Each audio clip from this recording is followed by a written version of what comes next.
Hello, you're welcome once again to today's edition of CAS, that's Church and Society series.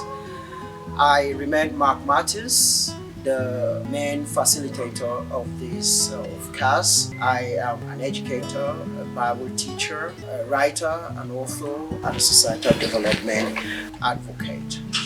Uh, Today, I'd like us to look at the concept of the church. Since CAS is about church and the society, I believe it's very important for us to consider the concept of the church, to really understand it. I'd like us to begin with the origin of the church. Now, when did the church begin? How did it begin? There are different opinions, different theological standpoints concerning the origin of the church.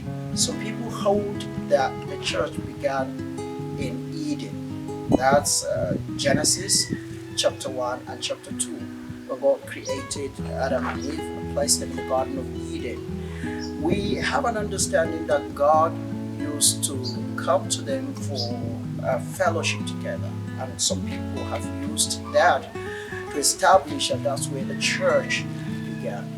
Well, there are some again who believe that the church began after the Noah's deluge. That's after the world was destroyed with the flood, and then through Noah and his family, God decided to raise a people for himself. That's when the church began. Then still, some people trace the origin of the church to the Abrahamic core.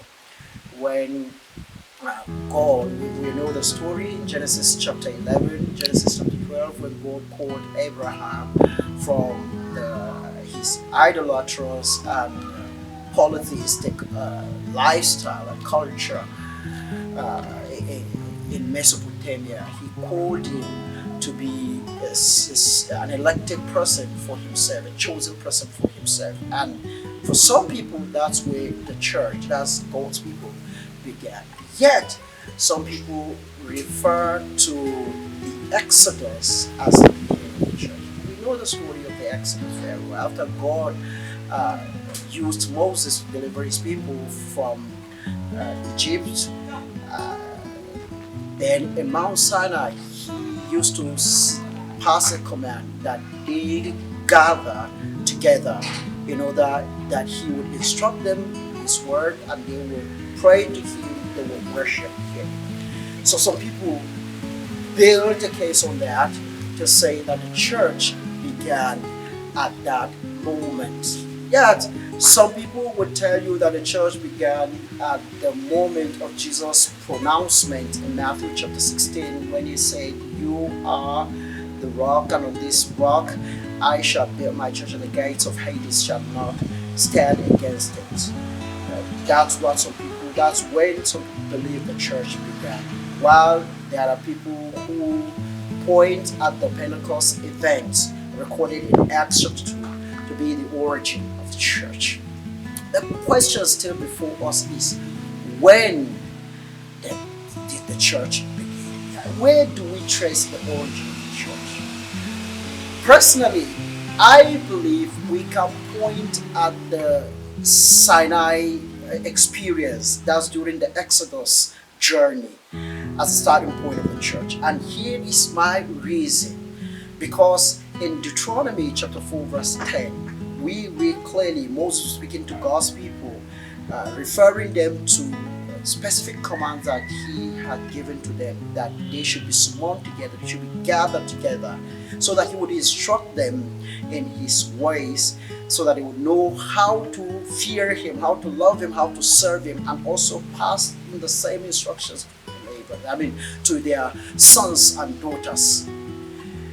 The word translated "someone who gathered there" is a verbal rendering of the noun ecclesia.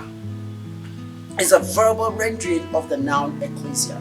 So, in my opinion, that is the beginning of, that's when the term ecclesia, which we translate today in English as church, that's when the term began to be used. And because of that, I feel that's when the church began, because of the usage of this term, ecclesia. Now, regardless of when the church began, we need to understand that the church referred to God's people, and God is the person that started the church. He started it for a purpose. He had a mission for the church.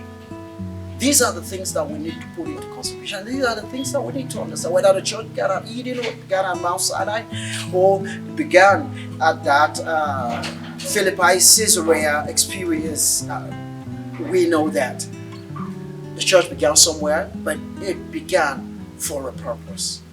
For us to get that purpose, we need to understand what the church means and what are the implications of the church to present-day Christians. Thank you very much. See you in the next edition.